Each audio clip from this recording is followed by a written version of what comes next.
हे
যা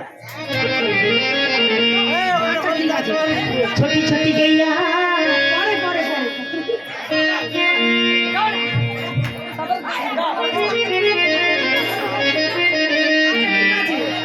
আর বলছি তুই এমনি এখন আই বলে নিজে তোমার ঠিক ওঠে আছে না পরে গাইব একটু পাড়ায় আগিয়ে যাই হ্যাঁ কেউ গেলে হবে না হ্যাঁ পাড়ায়টা আগিয়ে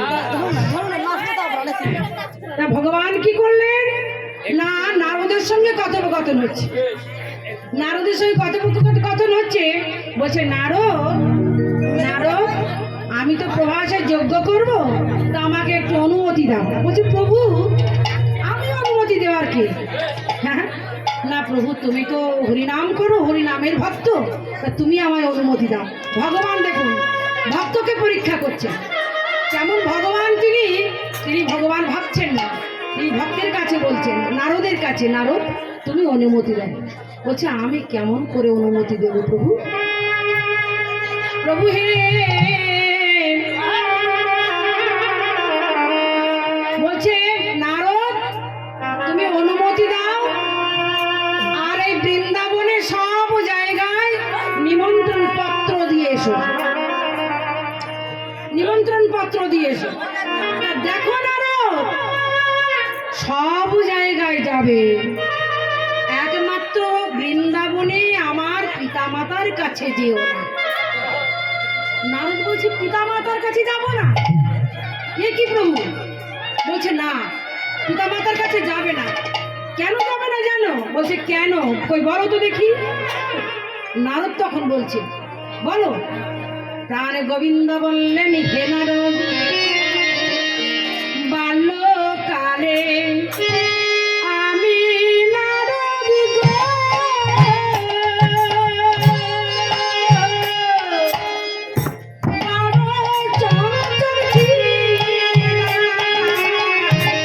बाल्यकाले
না ওই যে পিড়ি আগেকার যুগে পিড়ে ছিল এখন পিড়ে টিড়ে নেই এখন পিড়ে নেই পিড়ে কি করবে দেয়ালের উপরে দেবে দেয়ালের উপরে দিয়ে তার উপরে পা দেবে পিড়ের উপরে পা দেবে তারপরে আর একটা পা দিয়ে ভান্ডুটাকে লাঠি দিয়ে ভেঙে নবনীটা পড়বে চেটে ফুটে খাবে চেটে ফুটে খাবে তা বলছে দেখো আমি বড় চঞ্চল ছিলাম খুব দুষ্টুপনা ছিলাম তা নারদ আমি ওই ব্রজগোপীর ঘরে গিয়ে নবনী খেয়েছি বলে আমার মাথা কি করেছিল জানো বলছে কি করেছিল শোনো বৌগননি খেয়ে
ওই ঢেকিতে দুধারে দুটো কাঠ থাকতো, মাঝখানে ঢেকি থাকতো। তা কি করেছে মা, পিঠমোড়া করে বেঁধেছে, পিঠমোড়া করে বেঁধেছে। আর পিঠমোড়ে করে বেঁধে ওই যে ঢেকির সাথে এই যে লাঠিটা থাকে না, দুপাশে দুটো লাঠি, ওই যে বড় বড় ওই কাঠের সঙ্গে পিঠমোড়া করে বেঁধে রেখেছে। ওই দুঃখ আর সহ্য করতে পারেনি, বুঝি আমার এইটুকু ননি খেয়েছি বলে আমাকে পিঠ মরা করে মা বেঁধেছিল রৌদ্রে। হ্যাঁ, তা গোপালের এত লেগেছে, তাই সেই কথা ভুলতে পারেনি। তা নারদকে বলছে, নারদ আমি এই কারণে মাকে বলবো না গো, কারণে মাকে বলবো না গো, কারণে মাকে বলবো না গো, এই কারণে মাকে বলবো না গো, তোরা আমায় মেরেছিল, এই কারণে মাকে বলবো না গো, তোরা আমায় মেরেছিল, নারদ বলি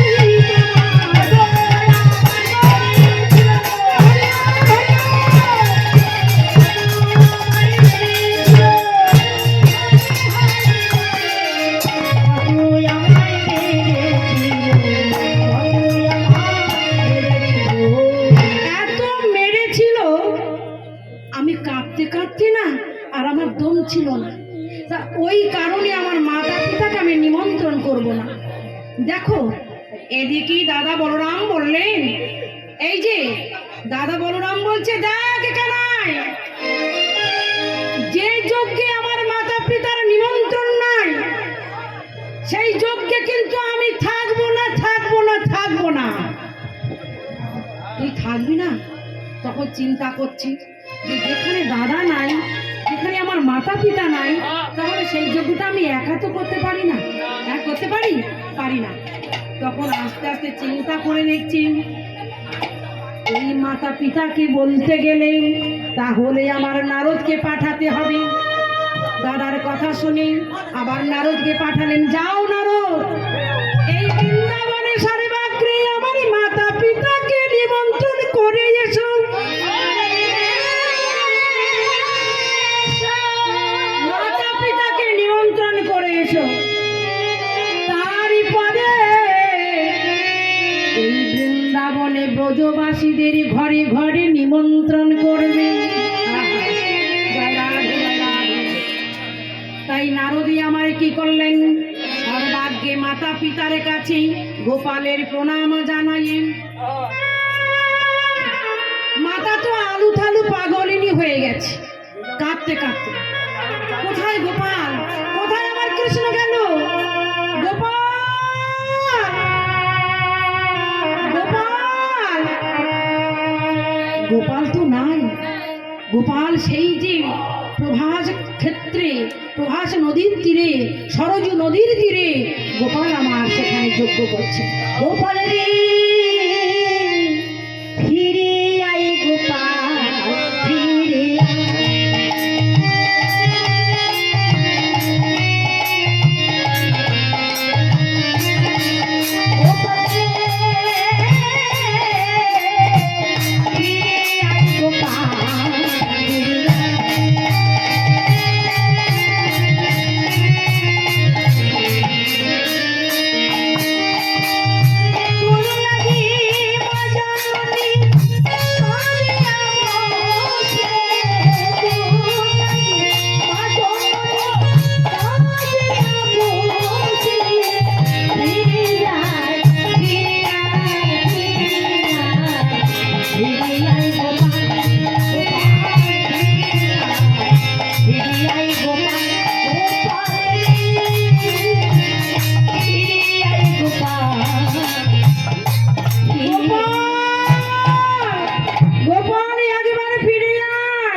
গোপাল মা মা বলে যখন কাঁদছি, আলু থালু পাগলিনী মামার চোখে অন্ধ হয়ে গেছে কাঁদতে কাঁদতে। তীরে ওই যজ্ঞস্থলে মা কাঁদছে, আহা গোপাল কাঁদছে আর বলছে মা। অনাদির আদি ভগবান তিনি জানেন, অথচ মা গোপালকে চিনতে পারেন। মা গোপালকে চিনতে পারেনি যে গোপাল আমার ভগবান। আর গোপাল তিনি তো জানতে পারছেন চিন্তামণি, তিনি তো চিন্তামণি গোপাল, তিনি জানতে পারছেন যে মা আমার কেঁদে কেঁদে দুটি নয়ন অন্ধ হয়ে গেছে। দাঁড়িয়েছিলেন দাঁড়িয়ে কাঁদতে কাঁদতে নবনীর থারি নিয়ে, নবনীর থারি করে নিয়ে গোপাল তোরে বদনে অনেক দিন ধরে আমি তোকে ক্ষীর সরে নানে দিয়ে নাই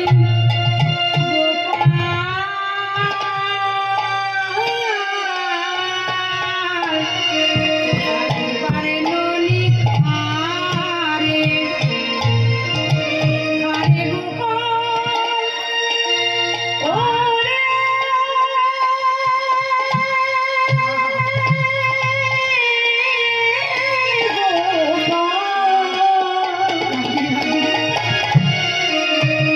কতদিন তোকে আমি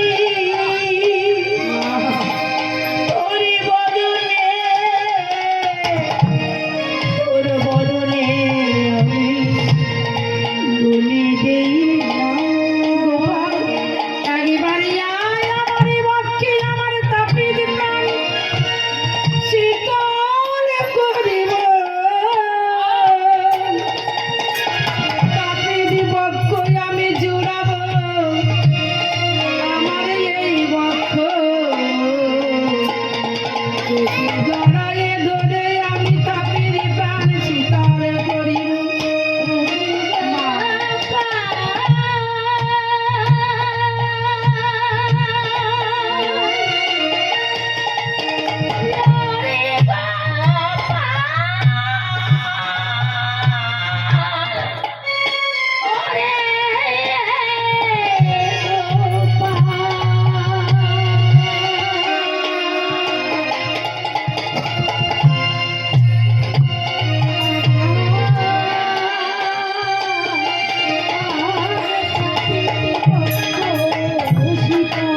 গোপাল তাপিত বক্ষ আমি শীতল করব, একবার আয়।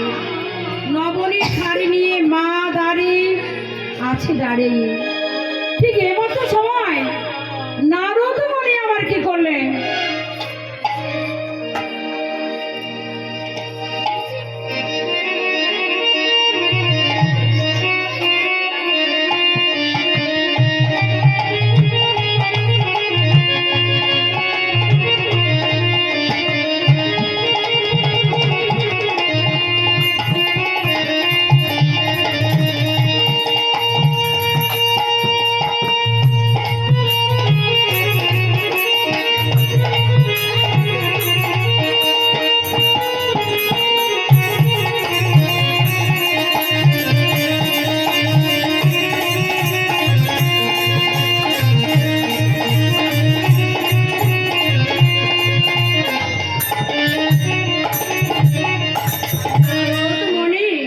নারদ মুনি কি করলেন, বিনা যন্ত্রটি করে নিয়ে গাইতে গাইতে চলেছেন কোথায় না, গাইতে গাইতে চলেছেন মায়ের ঘরে।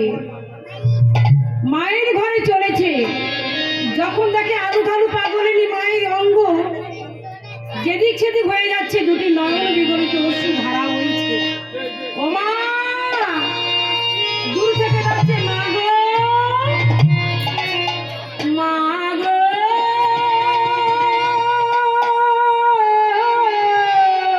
মা।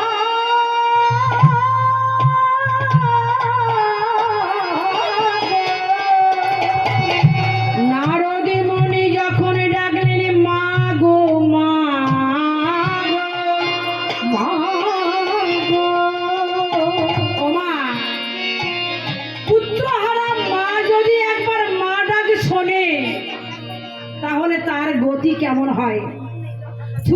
মুহূর্তে ঘর থেকে বেরিয়ে এসে দেখে নারদ মুনি মাথায় তার যেন পাগ বাঁধা, হাতে আছে বীণা যন্ত্র। কে কে আমার গোপাল, ও গোপাল, আয় আয় আয় বাবু গোপাল আয়। আলু থালু পাগলিনী প্রায় মা ছুটতে ছুটতে দাঁড়িয়ে আছে। গোপাল রে, আয় তোকে অনেকদিন দেখি না, আমার যে দুধে বসন ভিজে যাচ্ছে, তোর জন্য আমি দুধ রেখে দিয়েছি, তোর জন্য আমি হাড়ি ভরি প্রসাদে রেখেছি। গোপাল আই রে, তোর বদলে আমি ক্ষীরসারে নবনী দেব। বাবা, ছোট্ট গোপাল, আমার ছোট্ট সন্তান যদি স্কুলে যায়, অনেকক্ষণ যদি না খায়, আমরা কেমন করি? আগে 7 কাপ ফেলে দিয়ে সন্তানের বদলে দিই, তাই না? তাই এখানে মা আমার কি করছে? হাড়ি ভরি প্রসাদ এনেছে গোপালেরই বদলে দেওয়ার জন্য। নয়ন ভরা জল তোমার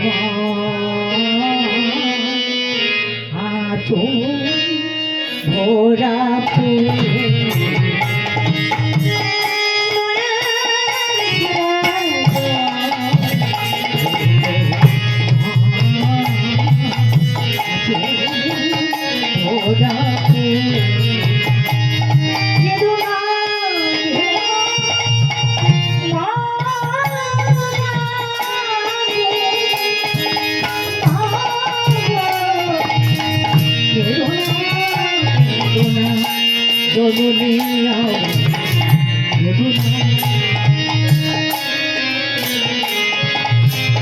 ফুল নেব না ও শুনেব, ফুল নেব না ও শুনেব, ভেবে হইয়া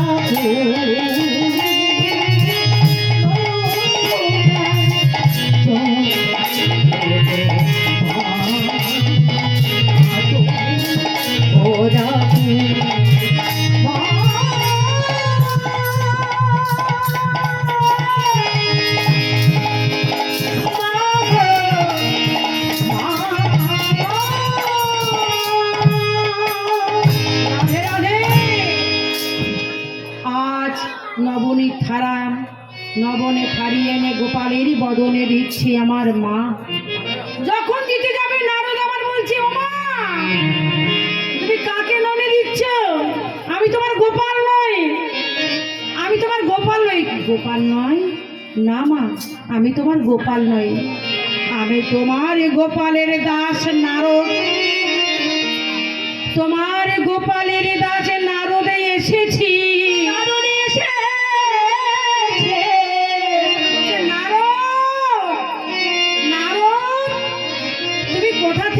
বাবা নারদ বলছে, কেন মা?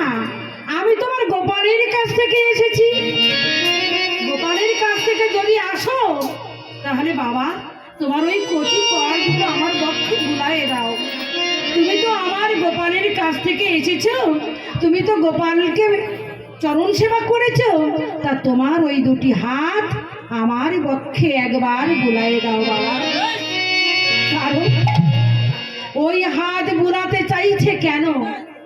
মার যে কাঁদতে কাঁদতে মার যে দেহটা তাপিত হয়ে গেছে, আগুন হয়ে যাচ্ছে, তাই ওই কচি কর 2টি যদি বুলাই দেয়, তাহলে তাপিত হয়ে যাবে, আহা শীতল হয়ে যাবে, তাপিত অঙ্গ শীতল হবে। বলছে, ওরে নারদ, একবার বুলাই দাও।